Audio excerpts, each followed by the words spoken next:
আসসালামু আলাইকুম দর্শক, এটা আমাদের এমপিপিটির একটা নতুন প্রজেক্ট। ঠিক নতুন না, এটা 3 কয়েল সিঙ্গেল কয়েল করা হয়েছে, 2 কয়েলটা করা হয়েছিল না। 2 কয়েলটা আমরা এখন অন করলাম এবং এটার সবচেয়ে একটা বড় ব্যাপার হলো যে এটার হল সেন্সর, দ্যাট মিন্স WC1600, এটা যদি কারেক্ট সঠিকভাবে স্থাপন করা হয় সেক্ষেত্রে আপনার কোনো ক্যালিব্রেশনে লাগে না। এখানে দেখেন আপনি চার্জ এবং গেইন, এখন যদিও আমি গেইনে কোনো লোড দেই নাই, চার্জ এবং গেইন দুইটাই আপনার 20 অ্যাম্পিয়ার আছে। দেখেন একটু স্ক্রল করে, DSP solar MPPT, battery volt 13.0, solar volt 42, এই যে অ্যাম্প 19 এবং গেইন 20, দুইটা। এটা যখন লোড দেবেন তখন গেইনটা বাড়বে। এটার চার্জ অ্যাম্পিয়ারটা আমি এখন 20 অ্যাম্পিয়ারে সেট করা আছে।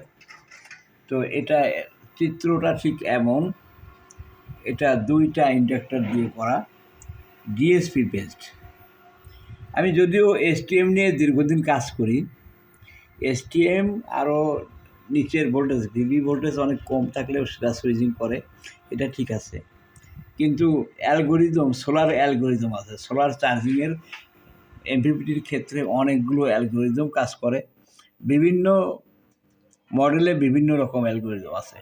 এগুলো অ্যানালিসিস করে আমি যেটা দেখতে পাইছি, ডিএসপি বেসড WC1600 দিয়ে, যেটা ইন্টারলিভ ডুয়েল আউটপুট, এটার সোলার অ্যালগোরিদমটা সবচেয়ে ভালো এবং এটা খুব ভালো কাজ করে। এটাই দেখেন যে চার্জটাও 20তেই আছে এবং এটা ক্যালিব্রেশনবিহীন, কোনো ক্যালিব্রেশন করা লাগে নেই। নর্মালি এটা প্যারামিটার্সের সাথে এর কার্যকারিতা সম্পূর্ণ মিল রয়েছে এটাই। এবং এই 2 কয়েলটা আমরা সর্বোচ্চ 60 অ্যাম্পিয়ার দিতে পারবো এবং 3 কয়েলটা 100-120 পর্যন্ত দিতে পারবো। STM32 সমস্ত মালামালও আমাদের কাছে আছে। STM32 1 কয়েল 2 কয়েল পর্যন্ত আছে।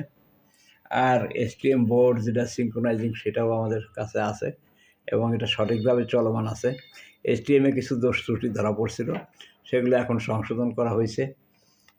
এবং ডিএসপি বেসড আপনার 2 kVA 3 kVA এই 2 কয়েল দিয়ে দিলে সিঙ্গেল বক্সে, এটা আপনি 24 ভোল্টে করলে এটা 60 অ্যাম্পিয়ারে 1200 থেকে 1500 ওয়াট লোড সোলার থেকে চালাইতে পারবেন, 2000 প্যানেল লাগাইতে পারবেন ইনশাল্লাহ।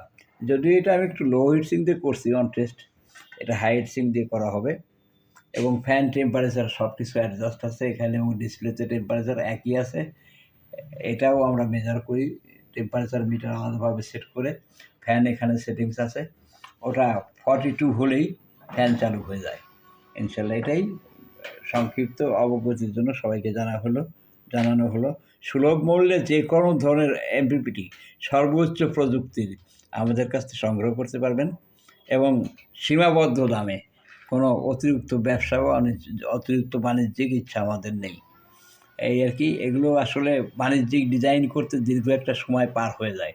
যেমন একটা বক্সের মধ্যে কানেক্টার লাগাবেন, তার হল সেন্সর লাগাবেন, তার যে কুলিং ফ্যান লাগাবেন, এগুলোর একটা ডিজাইনের জন্য আমরা যে টেকনোলজিগুলো বিদেশ থেকে আনি, এগুলো পারফেক্টলি থাকে না।